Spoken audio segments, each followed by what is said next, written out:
A temporada de 2021 ultimamente tem feito o torcedor alvinegro praiano rezar para que se acabe logo. Que começou com um sonho de tetra da Libertadores para se tornar um pesadelo de eliminações precoces em todas as competições de mata-mata que disputou e no presente momento deste vídeo, uma sequência de 9 jogos sem vencer, que fez a equipe beirar a zona de rebaixamento do brasileiro. Essa queda de produção dentro de campo tem muito a ver com o que se passa fora dele, em especial na política interna do clube, que apesar das promessas da diretoria eleita de pacificá-lo no momento em que a instituição ainda sofre efeitos de gestões passadas, especialmente a anterior, tida como a mais temerária da história com um presidente afastado, as rusgas entre as vertentes que compõem a atual gestão ainda perduram e influenciam na tomada de decisões do planejamento estratégico ou a falta dele nesse momento de crise. Eis o assunto do vídeo.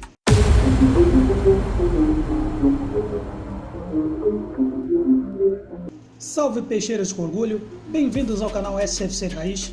Agradeço pela atenção e desde já lhe peço de início para deixar sua curtida ou descurtida, assista até o final e dê uma força a este espaço reservado ao falar do nosso glorioso alvinegro praiano. O ano de 2021 começou com o nosso leão do mar perto do céu e hoje flerta com o inferno. Um purgatório de frustrações com direito a uma vexatória luta para não cair numa Série A2 do Paulista na última rodada, uma eliminação em primeira fase de Libertadores que só havia acontecido uma vez em 37 anos, que mesmo com solo de um passaporte VIP à Sul-Americana, não inventou outro vexame através de uma patética atuação contra a quinta força do futebol paraguaio Libertad, e para fechar esse martírio em mata-mata, uma eliminação na Copa do Brasil contra o único adversário de Série A que o Santos havia enfrentado na competição. Nessa transformação de realidade para lá de indigesta, a equipe hoje se encontra já com 4 treinadores na temporada, com um elenco limitado tecnicamente e também por desmanche de jogadores vitais do grupo que chegou à final da Libertadores por opção estratégica da diretoria atual em priorizar pagamento de dívidas. A consequência disso é um cenário de dar calafrios a qualquer torcedor santista, queda de posições no brasileiro e a zona de rebaixamento no retrovisor. Diante desses fatores, todos já concluíram que aquele discurso de planejamento a longo prazo que todo início de gestão se escuta em coletiva de imprensa sempre dura até o primeiro vexame num clássico dentro de casa, né? E é claro que o planejamento estratégico passou longe nesse quesito faz tempo. Mas será que se a gestão encabeçada por Andrés Rueda fosse realmente de pacificação do clube, como conseguiu se vender ao sócio-torcedor, de unir as mais variadas vertentes políticas no clube em prol do salvamento da instituição, o resultado dentro de campo seria um pouco melhor? Será mesmo que as decisões em recrutar ou desfazer-se de profissionais competentes para o clube não se baseiam em um mesquinho ciúme politiqueiro? Aqui vai uma série de ocasiões relatadas no curso dessa administração para se refletir. Para começar, a véspera da Libertadores. Andrés Rueda, que ganhou prestígio por emprestar o dinheiro que salvou o Santos de tomar uma punição da FIFA pelo zagueiro Kleber, é eleito com apoio inclusive de seu antecessor Orlando Rolo, que havia convocado um comitê de transição entre candidatos para que tomasse conhecimento da situação herdada por seu titular impeachmentado. Com quem protagonizou o talvez mais bizonho cenário da história do Santos, no qual presidente e vice da própria chapa se desentendem e digladiam-se do início ao fim da gestão. Apesar desse caos político, dentro de campo temos o milagre de uma final na competição continental. Felipe Ximenes, superintendente de futebol trazido por Rolo para ajudar a blindar o vestiário, mesmo com o acordo de ter seu vínculo encerrado somente após a final da Libertadores, é demitido 10 dias antes por Rueda e seu novo comitê gestor. O pretexto da decisão antecipada teria sido a declaração de Ximenes à imprensa de que todos os salários antes do confronto haviam sido quitados, o que foi negado pela nova diretoria e os líderes do elenco. Se Felipe Ximenes tinha ou não uma relação boa com o Cuca e os jogadores, pode até ser motivo de discussão. Mas é fato que ele também era responsável por rédeas curtas em certas atitudes do treinador, que na decisão, já sem Ximenes, e com a anuência do sucessor Jorge Andrade, escalou o ilustre desconhecido Wellington Tim e protagonizou um papelão com um jogador adversário que culminou em sua expulsão no banco de reservas. Seu repentino lapso patológico foi logo seguido do lance que nos custou o tetracampeonato da competição e que ajudaria e muito em sanar nossos problemas hoje. Se por um lado o Rueda ganhou o apoio de Rolo, do outro também absorveu considerável parte do grupo que antes compunha a base de apoio do titular impeachmentado, que aos poucos foram abandonando o barco à medida que o cidadão demérito santista se afundava cada vez mais. E esse grupo, por sua vez, nunca morreu de amores por Rolo e sempre questionou suas ações. seja como vice da gestão anterior, seja depois como presidente interino e mesmo quando apoiava na mesma chapa o agora presidente Rueda. Ou seja, o ranço entre os dois grupos tem tudo para continuar e novamente numa mesma chapa.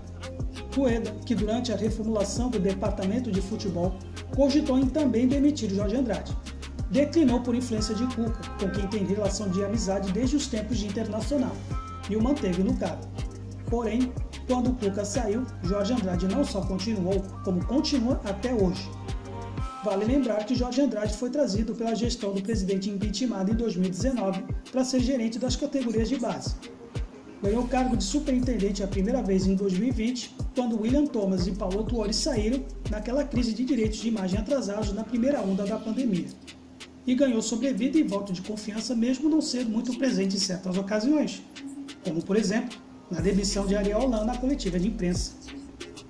Com o poder do futebol novamente em mãos, Jorge Andrade é agora o responsável por essa, entre aspas, reformulação da gestão Rueda.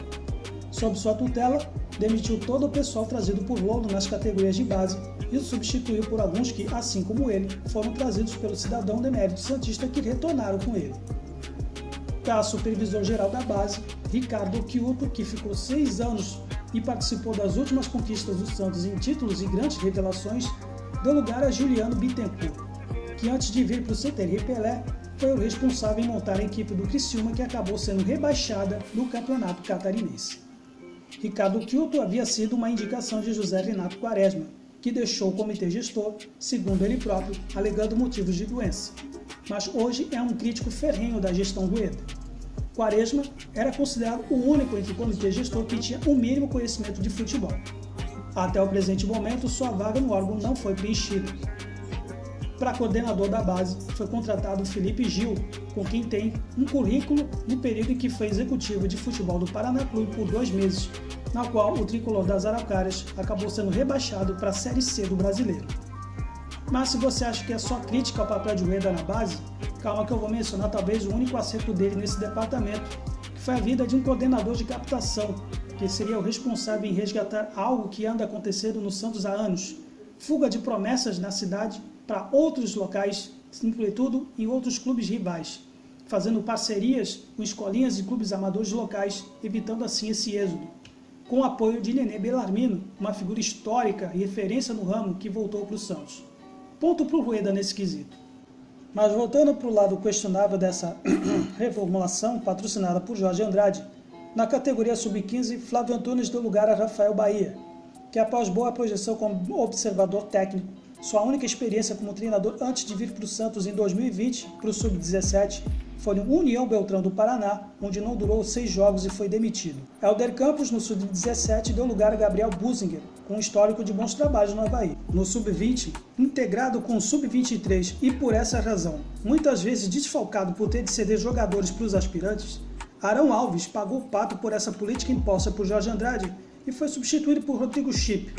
Mas os resultados recentes no sub-20 do Brasileiro, onde se encontram na lanterna, provam que não era somente culpa do treinador, não é mesmo? E para terminar, o sub-23, ou Santos B, onde Edinho, o ex-filho do rei, indicado por Rolo, embora com experiência, mesmo que frustrada, não tinha licença de treinador, deu lugar a Pablo Fernandes, ex-sub-20 na gestão do impeachmentado, que antes já havia sido demitido do Bahia por maus resultados por 2 anos seguidos no tricolor da Boa Terra.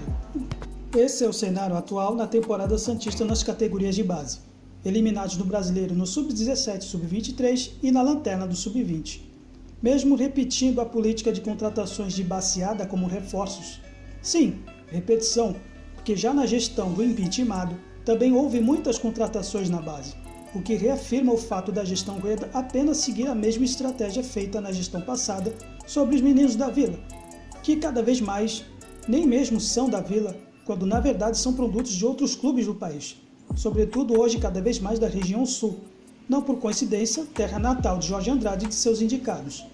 Voltando ao time principal, tivemos o caso de Sabino. O zagueiro teve atuação de destaque no Coritiba por 2 temporadas e quando retornou, havia uma proposta de 3 milhões de reais do Kashima Antlers. Rolo renovou seu contrato com outro de progressão salarial, muito mal visto pela gestão recém-eleita. Rueda fez acordo com seu empresário Luiz Taveira, Se o pretexto de que o salário inicial dele, propagado como R$200 mil, quando na verdade era de 140 mil, comprometeria na renovação dos outros atletas, entre eles Caio Jorge, caiu-se por terra logo depois que Caio Jorge, literalmente, não preferiu renovar com o Santos. Some-se isso às saídas também de Luan Pérez, que teve o seu contrato efetivado apenas para jogar a final da Libertadores para depois ter sido vendido meses depois, as saídas de Alisson e Pituca, peças fundamentais nesse elenco, e também na certa saída de Soteldo. Sem deixar de mencionar honrosamente na decisão da diretoria de preferir renovar com um atleta já quase em fim de carreira chamado Carlos Sanches. Pelo jeito, aquela promessa de unir todas as facções políticas do clube em prol da salvação do Santos, mesmo aquelas que são como água e vinho, ou seja, que não se misturam de jeito nenhum, era de vidro e se quebrou a partir do momento que uma começa a ter mais influência que a outra. E ao que tudo indica nesse momento é a ala do ex-impedimado que está tendo mais voz na gestão do Rueda. E isso está influenciando diretamente dentro de campo. Mas, deixe o seu ponto de vista na seção de comentários, concorde ou discorde. Obrigado por assistir até o final e até a próxima. Santos sempre Santos!